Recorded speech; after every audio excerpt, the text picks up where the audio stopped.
Thank you all for joining us this evening. I'm Dave from Schoharie Crossing State Historic Site. You're the audience, and we are in for a treat this evening. Samantha Hall-Saladino is the Executive Director of the Fulton County Historical Society in Gloversville and serves as a Fulton County Historian.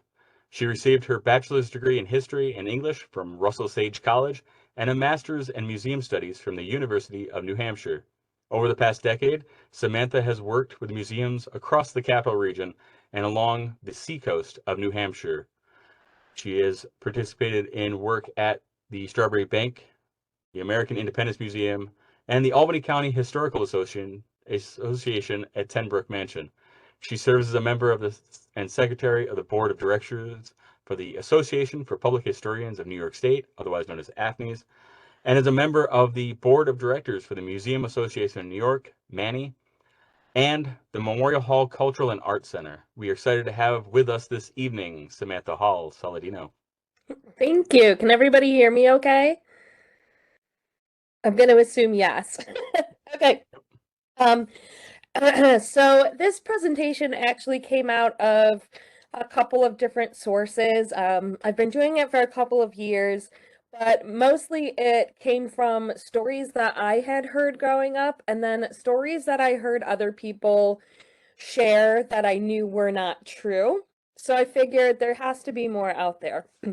And every community has its own collection of myths and legends that contribute to that community's identity.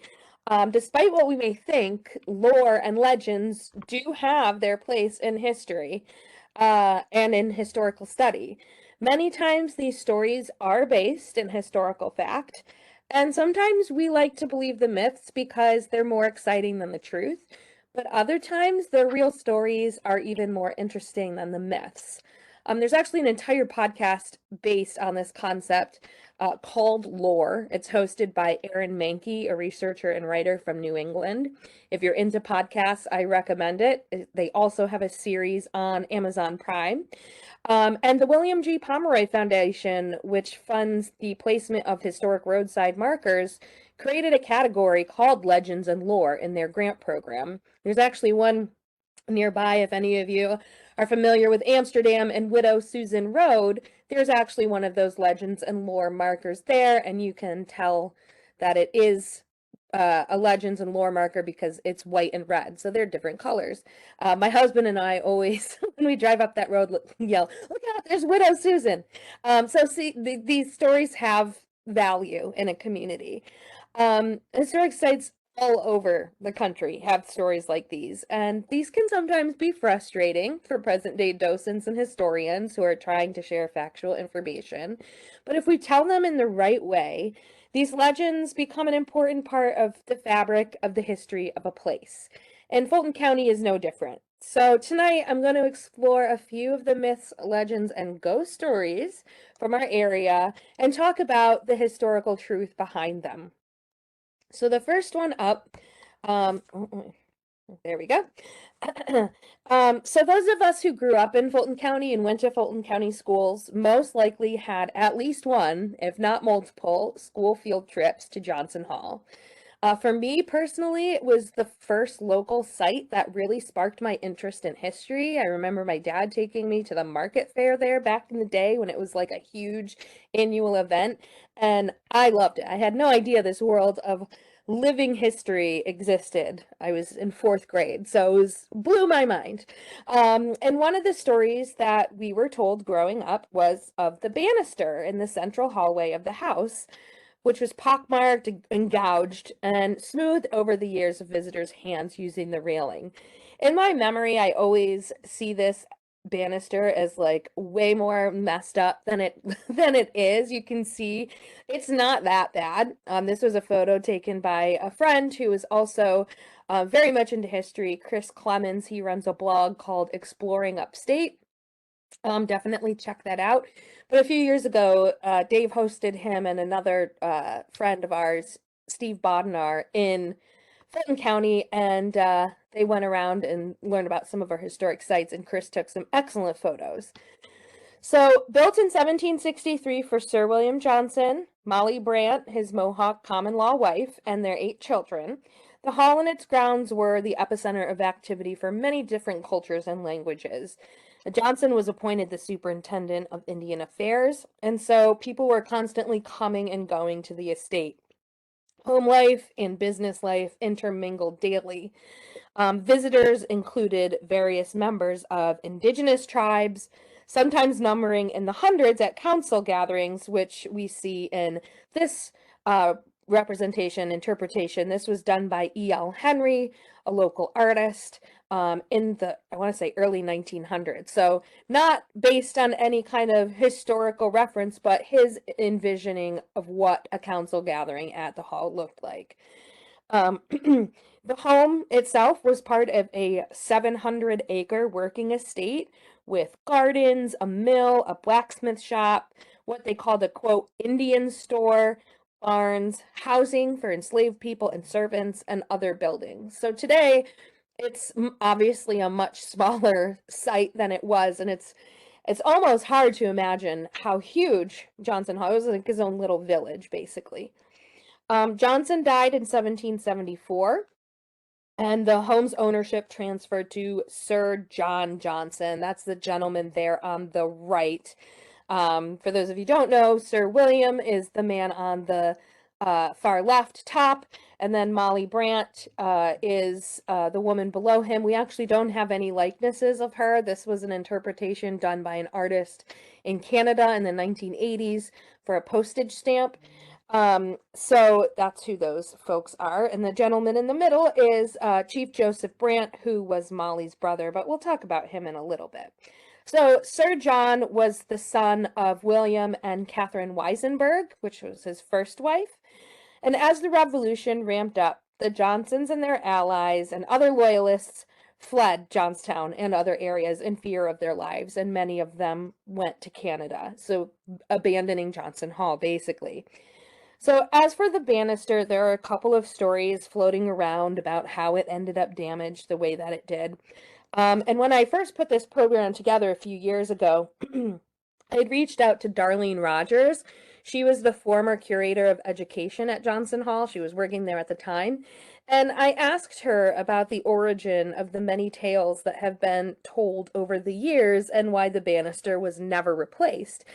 Because after the hall was left vacant by the Johnsons, like most Loyalist property after the Revolution, it landed with the state, and the state divvied it up, and the Johnson Hall ended up being a private residence for many years before the state took ownership once again and it became a state park. So Darlene told me there are 2 versions of the story that they are the most familiar with. The first version is that Chief Joseph Brant, in the middle of your screen, Molly's brother, marked the banister with a hatchet as a sign that the Johnsons were under his protection and should not be harmed. The second version isn't too much different. It cites that the marks were created by other members of the Mohawk for the same reason, so not Joseph Brant, but other members of the tribe. But Darlene pointed out a good point, which is this doesn't make sense because the intruders would have to already be inside the building in order to see any kind of marks of quote-unquote protection. So if they were going to do something like that, it didn't make sense that they would put it all the way in the middle of the building, in the middle of the house. So the most likely answer is that the banister was damaged in the plundering of Johnson Hall, and most likely by the 3rd New Jersey Regiment, which was also called the Jersey Greys. There's actually an article in the Journal of the American Revolution called The 3rd New Jersey Regiment's Plundering of Johnson Hall, written by Philip Weaver, and he includes an excerpt from a letter written by Major General Philip Schuyler to the regiment's commander, a man named Colonel Elias Dayton. In outlining instructions for the treatment of Sir John Johnson, who they had planned to take prisoner, who was actually long gone by the time they got there, Schuyler wrote, quote, "And you are to be particularly careful that none of the men under your command, or any person whatever, destroy or take away the most trifling part of his property, except arms and ammunition, which you are to secure. In securing John Johnson and in searching his house, I wish the least tumult possible, and to that end you are not to suffer a private soldier to enter it unless by your immediate order. So, of course, we know that this order wasn't followed. Captain Joseph Bloomfield recorded in his diary at the time, quote, Colonel Dayton also informed me that some of our officers had imprudently, not to term it worse, last night got the keys of and plundered Johnson Hall of sundry goods and furniture to the amount of a considerable value. That if those goods were not returned to the hall that night, he would punish, or rather prosecute, those concerned with the utmost severity, and of which he informed the officers of in general. So ultimately, the officers involved in the plundering did not return the stolen items when given the chance, and one Lieutenant William McDonald ended up receiving most of the punishment. He was found guilty by court-martial and discharged from the Continental Army, quote, as a person unfit for further service as an officer, and orders that any pay due to him be detained. So all of this is to say that the answer is most likely that it was the Jersey Greys who caused the banister damage, despite there being no mention of what those damages were specifically. In fact, when the Continental Army came into Johnstown, they set up their encampment on what is today, present-day Main Street and South William Street by the church in front of the courthouse. And the courthouse itself remained undamaged during their occupation. The only thing that was taken from it were the lead weights in the windows, which were used to make ammunition. So the Jersey Greys most likely were the ones who caused the damage. I asked Darlene why the banister was never replaced, because it was a private home. I don't know, why would you want a banister that was kind of dinged up and didn't look so great? And she said they don't really have a definitive answer for that question, but her best guess is that later owners appreciated the history of the house and might have heard the legend, so felt that it was their responsibility to preserve that history, which makes sense. I think that's a pretty educated guess for why the banister stays that way. And it's lucky that it did, because it makes for a great story. Of course, I don't think any of us like to think of the Continental Army causing destruction while they were on duty, but hey, that is what they believe happened to the banister. So that was one of the legends that I had heard a lot growing up, and discovered, oh, hey, this isn't true. So now we're going to move north to the Sacandaga Valley. This is a picture of the valley before the creation of the reservoir. So in the 1920s, New York State approved the creation of the reservoir in the Sacandaga Valley in an effort to curtail the devastating flooding that occurred in downstream communities like Albany, Troy, and other areas along the Hudson River each year with the spring thaw. And I am annoyed with myself that I forgot to include a picture of one of those floods, so you could see exactly what happened, because it fed right into the Mohawk, and then caused flooding downstream. So the creation of the Sacandaga Reservoir was, and still is for many, controversial. The history of the communities and the building of the Conklingville Dam is outlined in the Harnessing Nature documentary that was released a few years ago. If you have not seen it, I definitely recommend checking it out. You can watch it online for free, but if you would like your very own copy, we do sell them in the museum gift shop.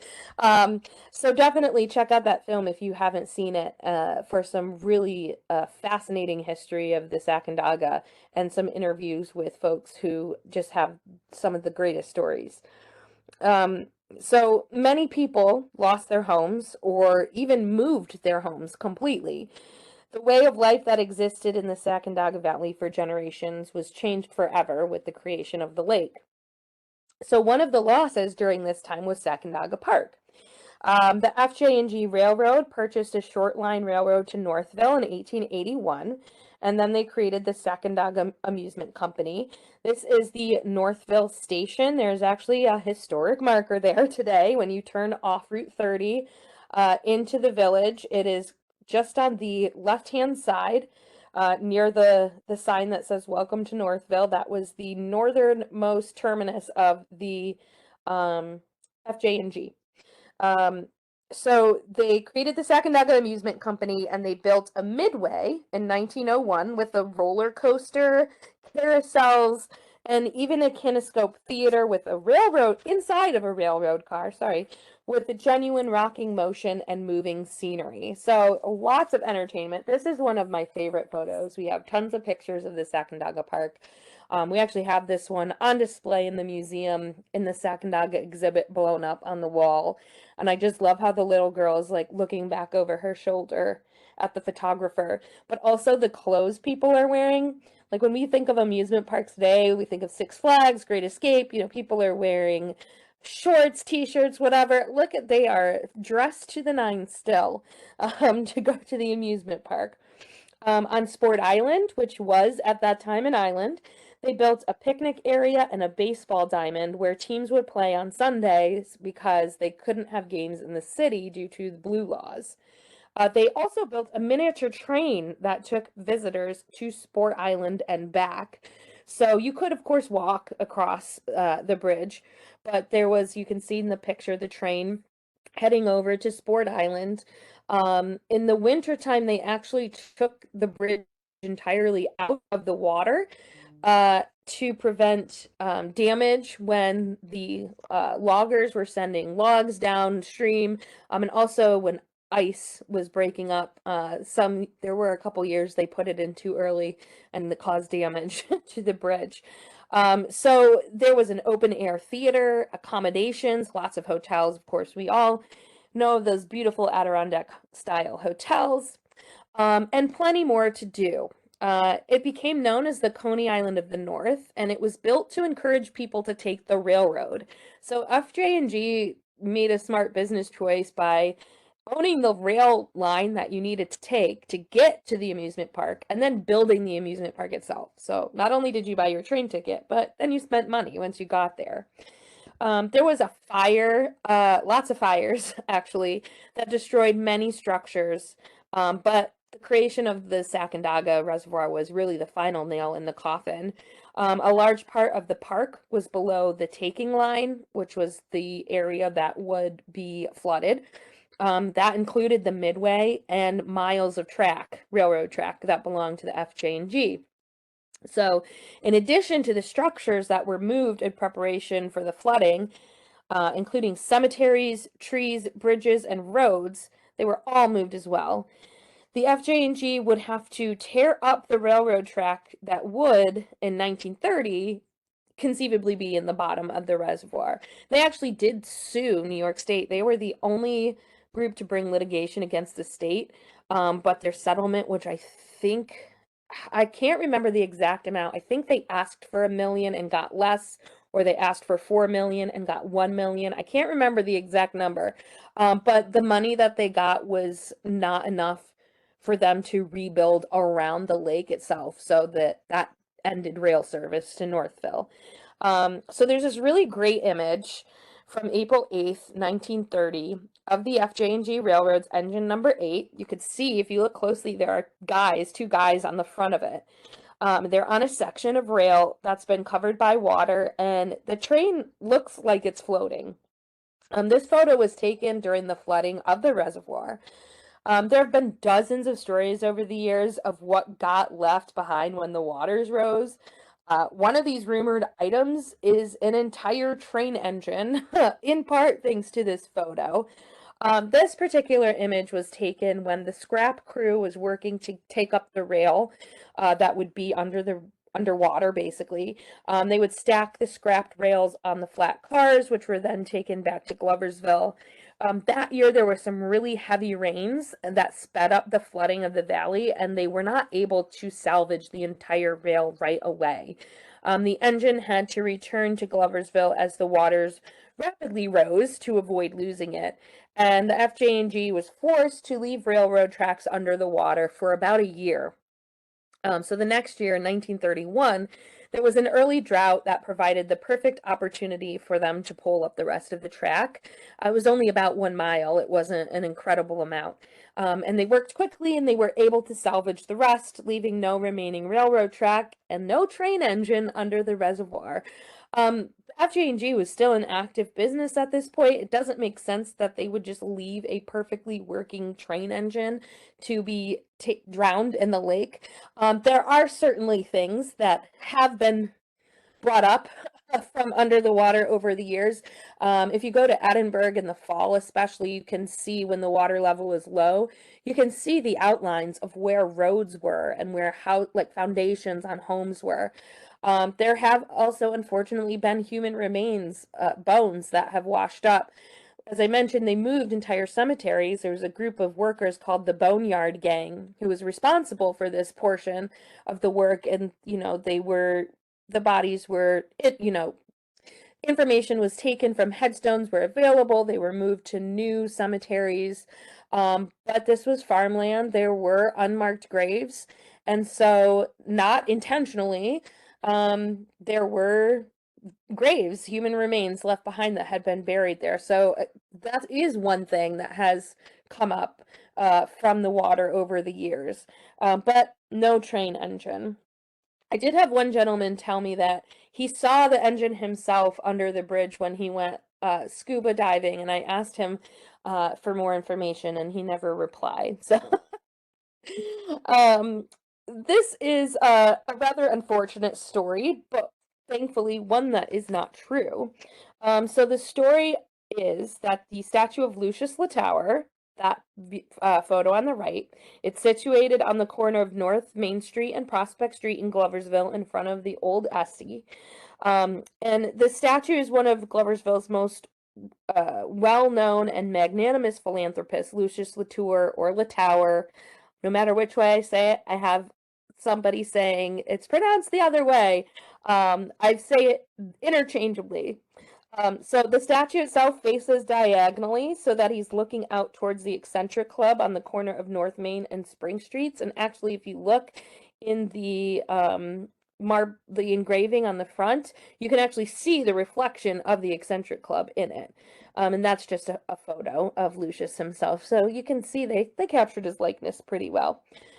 So the rumor is that Latour put up the statue himself, intentionally facing the Eccentric Club, pictured here in a historic photo, as a reminder to them and to the city that he was not admitted as a member because he was Jewish. This is a story that I grew up hearing and believing to be true myself until I did a little digging on this subject. And it's actually kind of funny to me how easy it was to disprove just by looking through newspapers from the time. So not only was this statue not installed by Latour himself, but he was actually an early founding member of the Eccentric Club. And this is a great photo. That building behind the Eccentric Club is no longer there. That is where the post office is today. So you can get a glimpse of how the area used to look a little bit. So I mentioned early newspapers. According to the Morning Herald, which was one of our papers at the time, the statue was, quote, donated to the city by a group of public-spirited citizens. This group included the superintendent of schools and the president and other members of the Board of Education, which is one of the reasons why it was put in front of Esty. The statue was designed by renowned sculptor Victor Fritsch. He was a student of Rodin, and his works also appear in the collection at the Metropolitan Museum of Art. The unveiling and dedication ceremony took place on June 21st, 1929, and there was an article in the paper the following day that read in part, quote, Mr. Latour does not now and never has sought honors for himself. When he gave the city its hospital and a fund endowing it, he did it that the name of his father might be honored in the town. When he gave the Latour playground and the Latour pool, he did it that the children of the city might have a better chance than those of his own early days. Whatever he has done and wherever he has done it, it has been for someone other than himself. The hospital that you could see one of the images of the original hospital here was established in 1894, And his generosity inspired the other citizens to contribute an additional $10,000 towards its building. Later, they built the nursing school, and it really grew from there. As I mentioned, Littauer was one of Gloversville's most generous benefactors. He was born on January 20th, 1859, and he was actually the first Jewish baby born in the city. He moved to New York City with his parents in 1865, which is where he spent most of his childhood. And he returned to Gloversville in the years after his graduation from Harvard University. At Harvard, he was roommates with future President Theodore Roosevelt, and the pair would remain lifelong friends. Lucius was appointed the first head coach of the Harvard Crimson football team in 1881, where he led the team to a 6-1-1 first season. He eventually entered his father's glove-making business. He left in 1897 to serve as a member of the U.S. House of Representatives, a position he held until 1907, when he returned again to the glove business after the so-called Gauntlet scandal. It was rumored that he was using his position to secure contracts for Army gloves for his Gloversville factory. In a letter dated July 20th, 1903, he wrote to Teddy Roosevelt, quote, "I'm going to presume to write to you on subjects other than the charges that have been brought against me of being a participant in the benefits of Army glove contracts. Though I must tell you that never in my life have I been so cut to my very soul as by the criticisms that have gone through the press characterizing me as one of the most despicable of men, that I had used my official position to obtain contracts which would benefit my purse."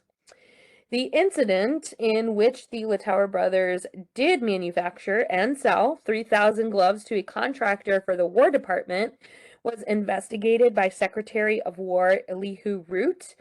Littauer turned over all of the relevant ledgers and documents, but insisted that this was an attempt by his political enemies to discredit him.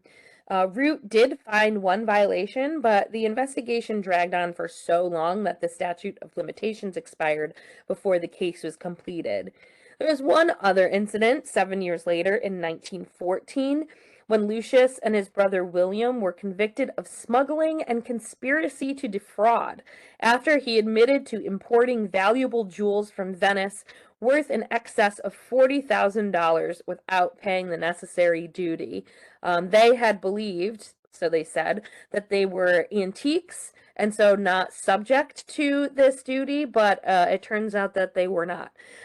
They were not antiques. And he was sentenced to a suspended sentence of 6 months in jail. So after 1907, his political career was basically done, though he did campaign for Teddy Roosevelt over the years. Littauer retired in 1927, but continued his philanthropic efforts by donating $2 million to Harvard University's Graduate School of Public Administration, which today we know is the John F. Kennedy School of Government. When his wife died of pneumonia in 1927, he announced an annual donation of $10,000 to New York University's study of prevention of the illness. He also donated to research to combat diseases like diabetes and cancer, and gave a new building to the School of Speech Disorders in New York City. When he died on March 22nd, 1944, at his country home in New Rochelle, he left $250,000 to the hospital in Fulton County that he helped to establish.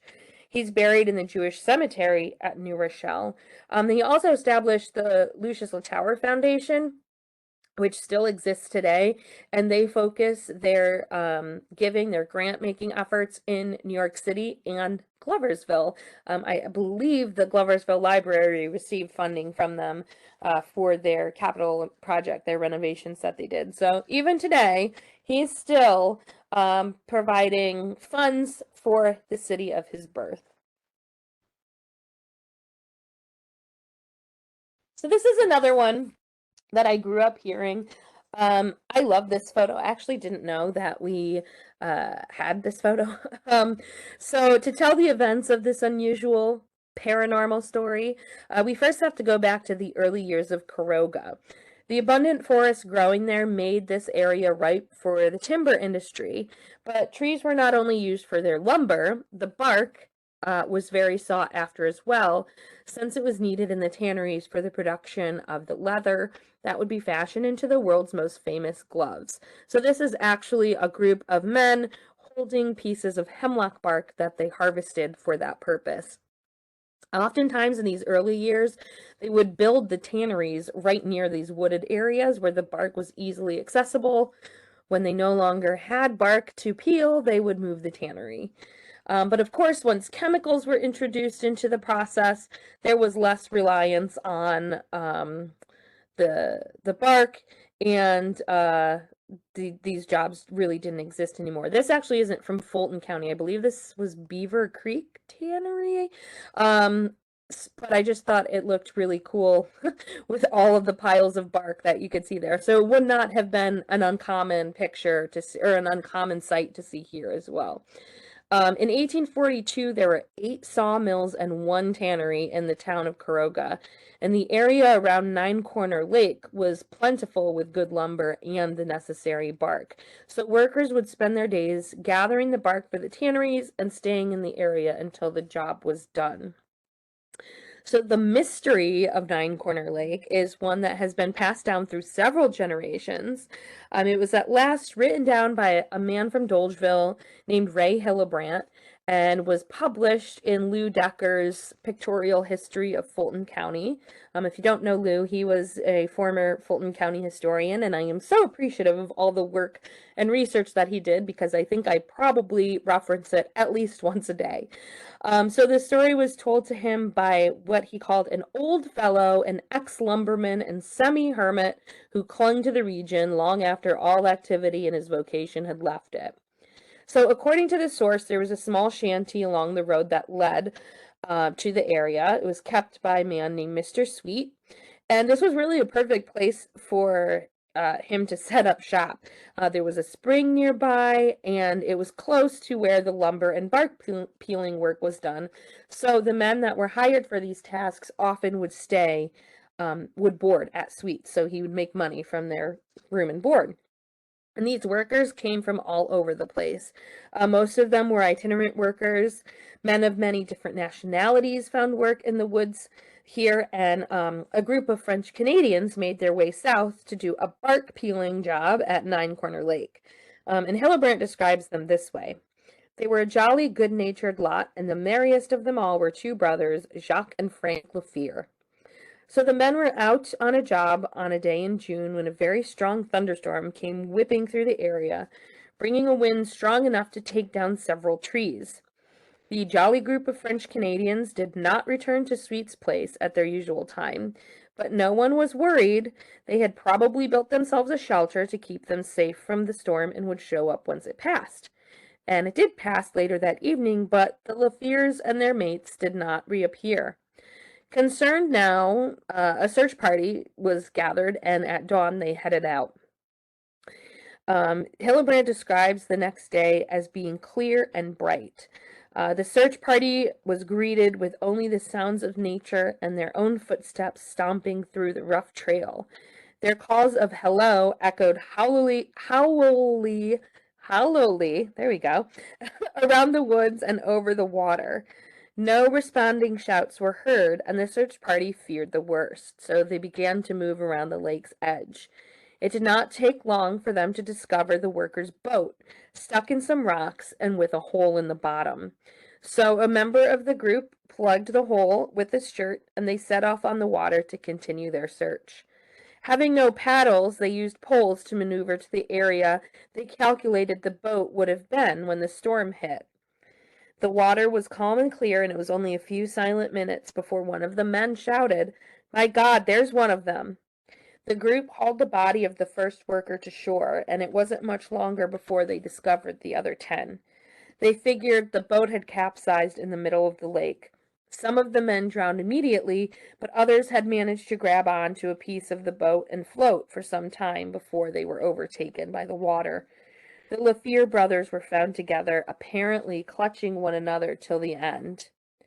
Only a few months after this terrible tragedy, a couple of hunters were up around the lake when another summer storm came crashing through. It was useless trying to continue chasing their mark in this nasty weather, and so they headed back toward their camp. As they were walking, lightning flashed and lit up the lake, and there in the middle of the water, in the white burst of light, an overturned boat was seen. Around it were several men trying to hang on for dear life. The hunters couldn't believe their eyes, and fear rooted them to the spot. Another lightning flash revealed nothing but the churning black waters of the lake. The men tore down the trail, tripping over roots and themselves as they ran as fast as they could back to their small cabin, where they relayed their tale to the other surprised men. And from that day on, it said that unlucky was the person who found himself or herself at the lake after dark, for that was the home of the spirits of the Frenchmen. And they say that even today, if you're at the lake on a stormy day, the spectral boat and ghosts of the drowned can be seen on the water. My father told me that story while we were hiking around Nine Corner Lake, and I will never forgive him for doing that. And then later as a teenager, I camped up there with friends, and that was all I could think about the whole time. But so obviously we don't really have any way to prove or disprove that story, but it does make for a good legend about Fulton County hauntings. And for our final story, I am going to stick with the theme of ghosts and tell you another story that my father also told me as a child in fourth grade when fourth grade New York State history curriculum is New York State history. So we spent a lot of time learning about local history. And one of the places that my dad took me to was Union Hall.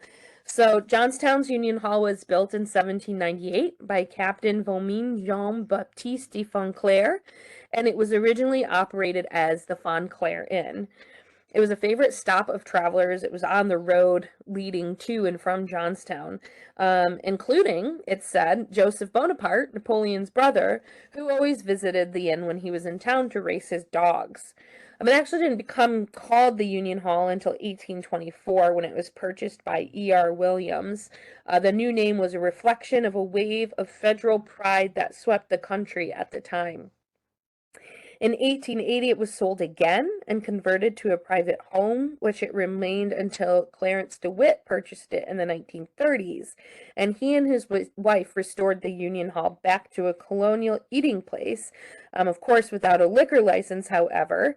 1930s. I think we were probably still feeling the effects of Prohibition in the early years. So the original bar on the bottom floor was actually converted into an apartment, and the clawfoot tub remained in the men's bathroom there until the 1990s. So over the years, the place has changed owners, but it's remained a restaurant and continuing to fulfill its original purpose.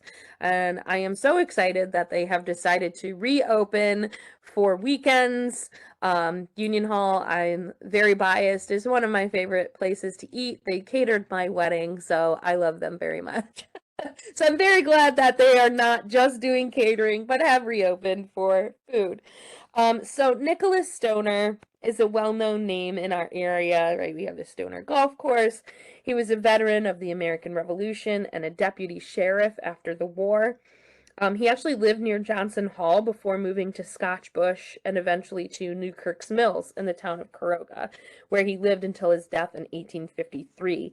He was originally buried in the old cemetery in Kingsborough near the museum, and then was moved to Prospect Hill and given a new marker by the DAR, which is where he is today. So Jephthah R. Sims, he was a historian writing in the mid-1800s, and he wrote a book called Trappers of New York in 1850, and he included information on the life of Stoner.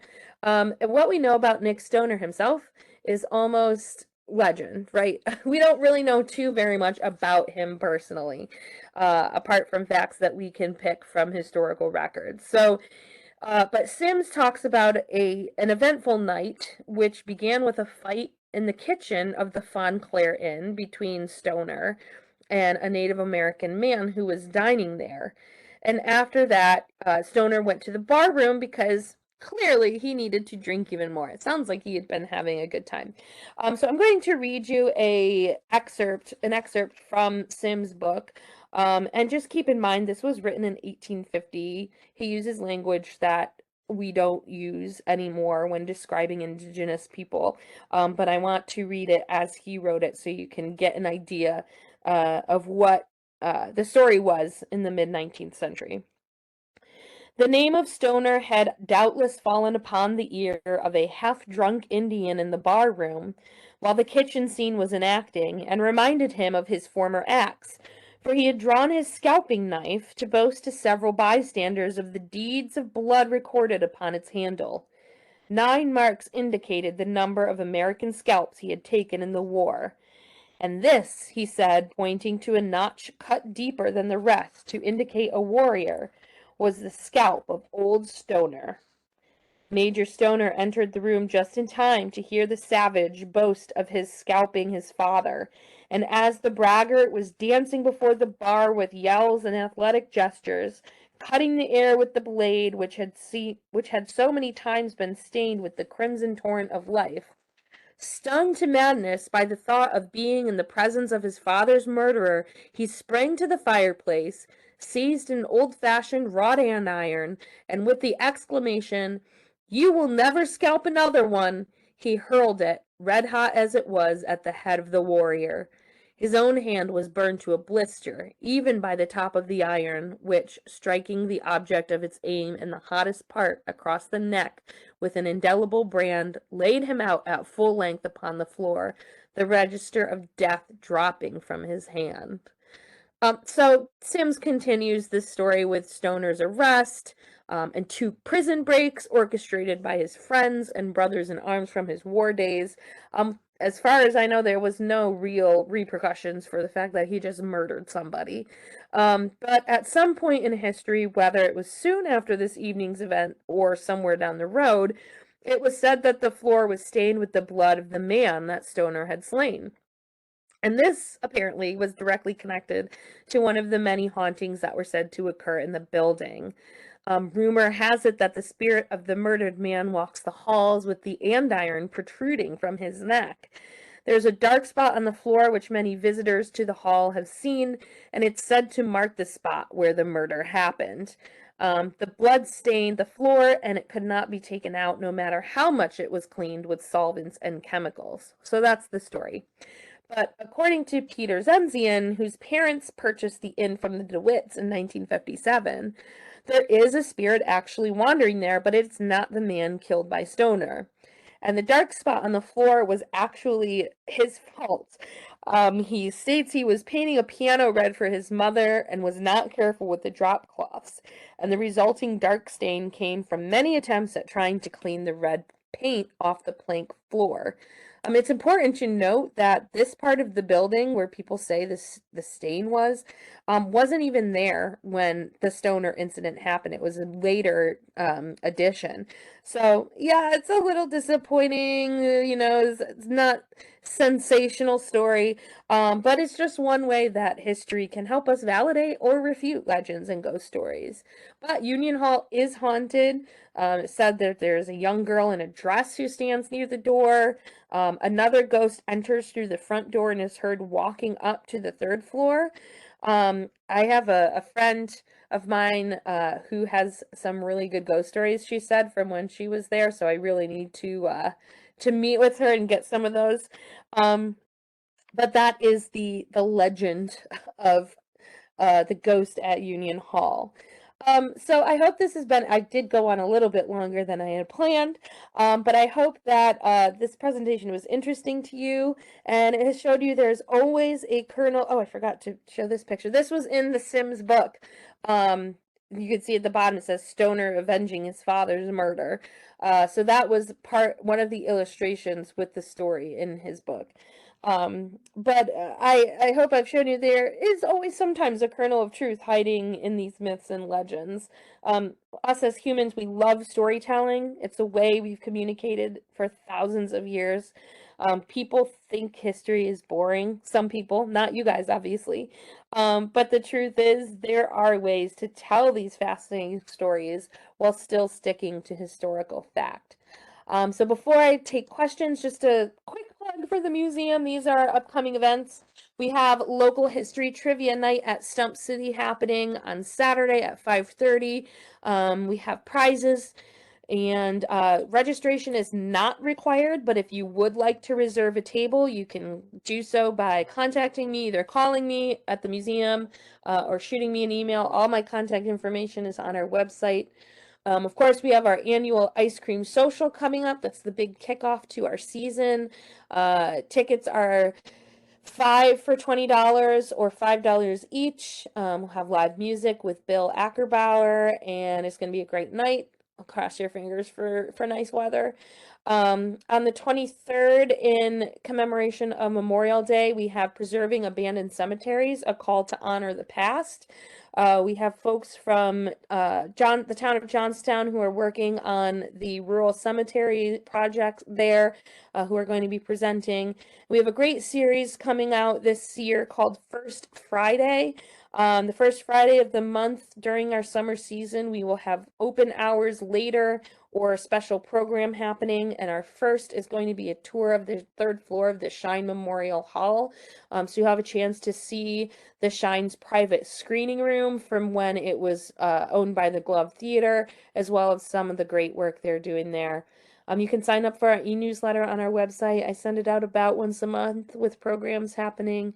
Give our Facebook page a like. But yeah, thank you so much. And I'm going to stop sharing my screen. Maybe. There we go. How do I stop sharing? Oh, you got that. Oh, it says right there. Stop There we sharing. go. Oh my goodness. Okay. Thank you very much, Samantha. That was great. And I wouldn't say you ruined a little piece of local history for me. No, I'm just so this is a good opportunity for those that want to use that chat feature to put in any questions or comments along the way. I'll fill a little bit of time while you do that by not only thanking Samantha for the myths, the legends, the lore, and some ghost tales in there as well. I do appreciate your mention of Johnson Hall and at sparking a love of local history.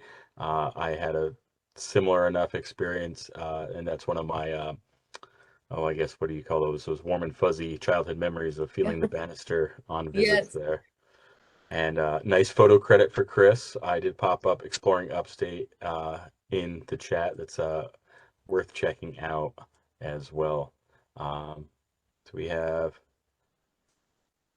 there is, Michael is saying on here, having grown up in Gloversville and living in the Great Sacandaga, or on the Great Sacandaga for the last 36 years, he thanks you very much. Oh, thank you. Yeah, hopefully not in the Sacandaga. Hi. On, yeah, it does say on. And there is, I made a few other little notes here, different things that I know that you and I have other conversations about. When it comes to particularly Latour or Latour and connections. And I'm kind of curious. I don't know if the side thing on this, you're talking about George Bonaparte and the dog races. Mm. Was there additional information on that? Because I always find that intriguing. I know, so obviously this would have been after the time of Johnson Hall. I know Johnson did have dog races and other sporting events at the hall, but I believe at the Fulton County Fairgrounds is where they hosted dog races, horse racing, and later car racing as well. But I'd have to look into for details. And the Nine Quarter Lake story with the ghost. It's always um, it's kind of a ghastly place at this point. And it's a wonderful short little hike. There's several short little hikes in Fulton County, and I bet you, with a little bit of time and research, almost every single one of the most popular hikes in Fulton County probably has some sort of interesting ghost story attached to it.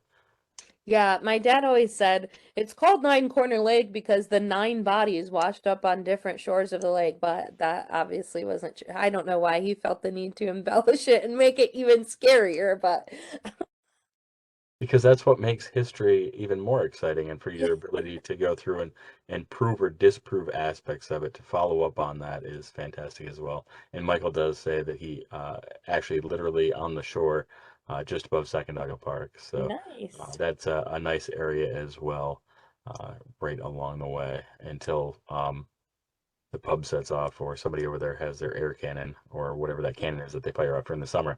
That's a different story. Anybody else with some questions, definitely put them up in the chat. We do have a few comments here about very interesting presentations, and thank yous Thank for that you. as well. Not seeing any other questions, so guess that's that. Well, thank you so much, everybody. Thank you, Samantha. Thank you, everybody, for joining us this evening. Be well.